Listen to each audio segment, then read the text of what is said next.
여러분 안녕하세요. 소상공인경영센터의 하랑입니다. 지난 시간에는 마케팅에 대한 얘기를 간단하게 알아봤는데요. 이번에는 자영업 창업에 대한 얘기를 알아보도록 하겠습니다.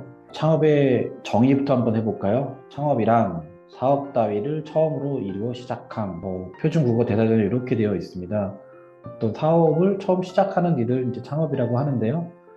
창업의 종류는 여러 가지가 있겠지만 이번 시간에는 가맹 창업, 인수 창업, 전수 창업, 그다음에 독립 창업에 대해서 얘기를 나눠보도록 하겠습니다. 자, 그 첫 번째로 가맹 창업에 대해서 이제 얘기를 해볼 텐데요. 가맹 창업이라고 하면 우리가 창업 종류 중에 가장 흔한 프랜차이즈 창업을 가맹 창업이라고 할 수 있습니다. 가맹점주가 가맹 본사와 계약을 맺고 그 본사가 가지고 있었던 브랜드 노하우, 상표, 마케팅 지원 등을 받아서 독립적으로 사업을 운영하는 형태입니다. 이 가맹 창업의 경우에는 본사의 브랜드 인지도와 또 본사의 경영 지원도 받고 마케팅 지원을 받아서 쉽게 정착할 수 있는 장점이 있고요.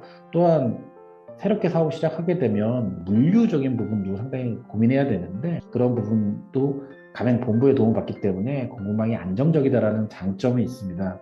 하지만 단점으로는 내가 내 스스로의 공간만을 만드는 것이 아니라 본사의 요구대로 되어야 되기 때문에 초기 투자 비용도 많이 들고 본사의 또 규제도 심하고 또 하나는 이 브랜드 이미지에 많이 의존을 해야 됩니다. 특히나 최근에 일부 프랜차이즈 대표님들이 좀 문제가 있어서 가맹점주들한테 피해를 입힌 사례가 있는데요. 브랜드 이미지에 많이 의존하는 단점이 좀 있고요. 또 하나는 계속 사업을 해 나갈 때 로열티라는 부분도 또 고민해야 되는 부분입니다. 두 번째 이제 인수 창업을 좀 알아볼 텐데요. 인수 쉽게 말하면 기존 영업하던 사업장을 대표님만 사장님만 바뀌는 것을 인수 창업이라고 보면 될 것 같습니다. 그래서 이 인수 창업의 장점은 기존에 했던 것을 그대로 인수를 받기 때문에 기존 고객, 기존에 운영했던 시스템, 또 경영 노하우 이런 부분을 다 인수인계 받아서 즉각 수익을 낼 수 있는 가능성이 높습니다. 근데 단점으로는 권리금이라는 부분이 있는데요. 또 높은 인수 비용이라든가 또 반대로 고객이 좋고 시스템이 좋았다면 문제가 없겠지만 기존 문제가 있을 수가 있습니다. 얘기하지 않았던 그런 고객 불만 등이 있을 수 있는데 그런 문제도 승계가 되고요. 또 하나는 기존에 하던 아이템을 그대로 해야 인수 창업에 대한 효과를 보기 때문에 아이템이 이미 선정된 상태입니다. 내가 아이템을 선정할 수가 없다는 약점이 있죠. 또 많은 부분이 선사업자의 정보에만 의존하기 때문에 그 부분 또한 또 단점이 될 수 있습니다. 자, 세 번째로는 전수 창업에 대해 얘기를 해볼 텐데요. 전수 창업은 기존의 어떤 사업자가 내가 잘할 때 누구한테 기술을 전수해주고 내가 가지고 있는 어떤 레시피라든가 그런 부분을 전수해주는 그런 부분인데 통상적으로 가족 또는 지인인 경우가 많습니다. 장점을 보면은 내가 가지고 있는 기술에 대한 어떤 실력에 대한 전문성과 그 노하우를 전수하기 때문에 쉽게 취득할 수 있고요. 또 프랜차이즈처럼 가맹비라든가 교육비가 있지 않아서 훨씬 더 저렴하고요. 프랜차이즈가 아니다 보니까 본사의 규제 같은 부분에서 자유로울 수가 있습니다. 하지만 이게 또 반대로 단점이 되는 게 프랜차이즈가 100개가 됐다라면 100개의 사업을 해봤다라는 의미로 봐야 되거든요. 이제 그런 여러 가지의 경영 노하우가 있을 텐데 전수 창업은 그런 경영 노하우가 아무래도 부족할 거고요. 또 하나는 가족과 지인일 경우에 가족 갈등으로 인해서 많이 문제가 되는 경우도 있습니다. 그리고 이 전수 창업의 전수자의 어떤 한정된 시각에 의해서 시장을 바라볼 수 있는 약점도 가지고 있고요. 또 하나는 전수 계약 조건의 불확실성에 대한 것도 좀 단점이 될 수가 있을 것 같습니다. 마지막으로 이제 독립 창업에 대한 얘기할 텐데요. 가맹 창업과 더불어서 많이 하는 것이 또 독립 창업일 수 있습니다.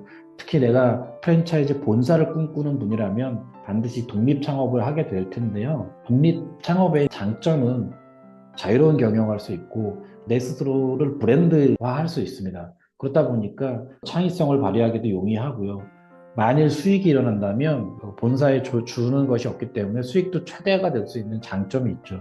하지만 반대로는 나 혼자 해야 되기 때문에 경영 노하우도 부족하고요. 그렇기 때문에 하이 리스크가 존재합니다. 그리고 프랜차이즈처럼 기존의 브랜드를 하는 것이 아니기 때문에 브랜드 인지도 자체도 많이 낮고요.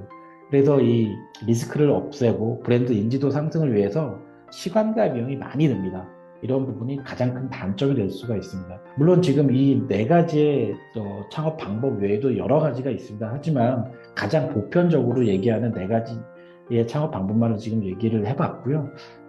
다음 장에서는 창업은 어떤 프로세스로 진행이 되는지에 대해서 얘기를 한번 해보도록 하겠습니다. 프로세스라고 해서 제가 정리는 해봤는데요. 이 부분은 반드시 이 순서대로 진행되지는 않습니다. 약간 믹스가 되어 있고요. 항상 그때그때마다 변경이 되어 있고요. 아이템에 따라서 살짝살짝 바뀔 수 있음을 미리 말씀을 드립니다. 어쨌든 제가 적어놓은 순서대로 얘기를 하자면 창업을 준비하고 어떤 아이템을 할지 선정을 한 다음에 어떤 식으로 창업을 할까라고 결정을 하고 그런 다음에 뭐 창업에 대한 체험도 해볼 수 있고 사업의 타당성 과연 해도 좋은지를 분석한 다음에 점포를 개발, 즉 매장을 만들고 그다음에 개점 준비한 다음에 개점을 하는 오픈하는 것이 이제 창업의 일반적인 순서라고 저는 생각을 하고 있습니다. 자, 창업 준비에 대한 부분을 얘기를 해보겠습니다. 가장 중요한 단계라고 저는 생각을 합니다. 많은 정보 수집을 해야 됩니다. 정보 수집을 하려면 시장 조사도 많이 해야 되고 설명회라든가 전시라든가 많이 참여해서 정보를 많이 취득해야 되고요. 또 내가 어떤 사업을 할지에 대한 아이디어를 좀 구체화하는 시간을 가져야 됩니다. 아이디어 구체화하는 방법 중에 사업 계획서만 한 게 없습니다. 사업 계획서를 작성하는 걸 반드시 권해드립니다. 그리고 사업 계획서를 작성하다 보면 고민해야 되는 것이 법적 요건도 확인을 많이 해야 됩니다. 인허가를 받아야 되는 사업일 수도 있거든요.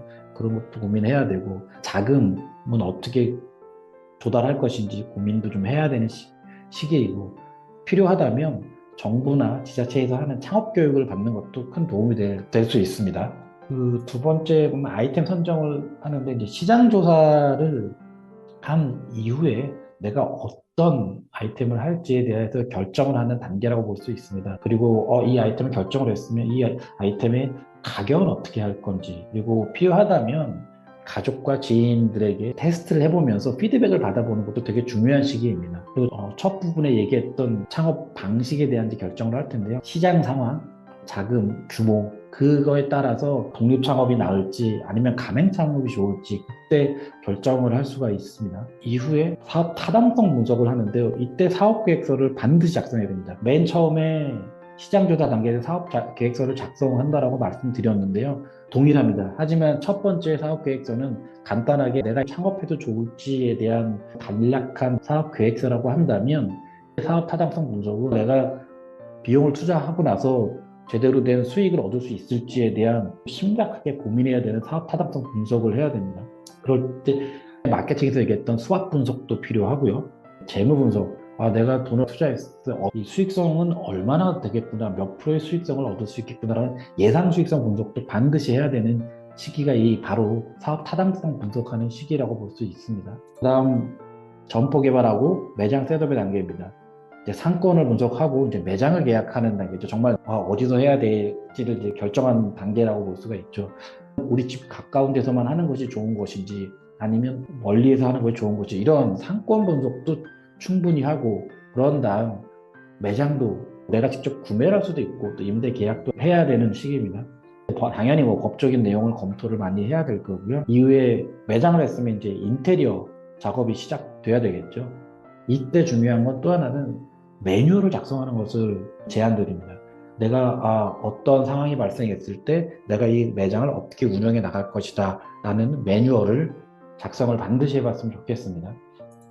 그 다음 개점 준비와 개점 단계죠. 사실은 이제 본격적인 시장입니다.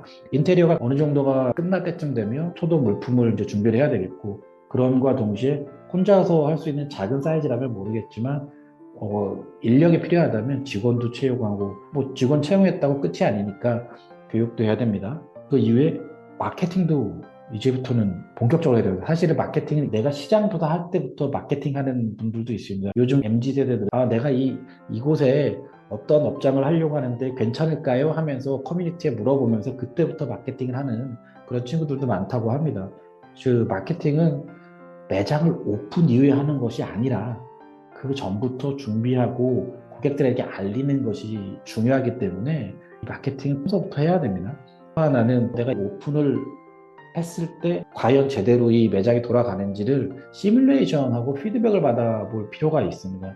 그래서 저는 제안을 드리는 것이 오픈 날짜가 있어도 그 오픈하는 첫날엔 가족들 또는 지인들만 초대를 해서 한번 해보는 겁니다. 그러면 가족이고 지인이니까 조금 서툴러도 그분들은 얘기를 좀 해주실 거고 이런 부분이 문제 있다라고 말씀을 해주실 거거든요. 시뮬레이션을 고객들한테 바로 하시지 마시고 나를 이해해 줄 만한 가족들한테 그리고 내 지인들한테 한번 해보는 것을 저는 제안을 드립니다. 그 이후에 정식적인 오픈을 한번 해보시면 훨씬 더 도움이 될 거라고 저는 생각을 합니다. 자, 이번 시간에는요, 이렇게 창업의 종류와 순서에 대한 것을 간략하게 좀 알아봤는데요. 창업을 할 때 셀프 체크리스트를 만들어 놓은 것이 있습니다. 이것을 다운받을 수 있는 링크는 하단에 알려드리도록 하겠습니다. 다운받으시면 될 것 같고요. 다음 시간에는 또 창업 이후에 또 마케팅에 대한 부분도 계속해서 말씀드리도록 하겠습니다. 오늘 시간 내주셔서 고맙습니다.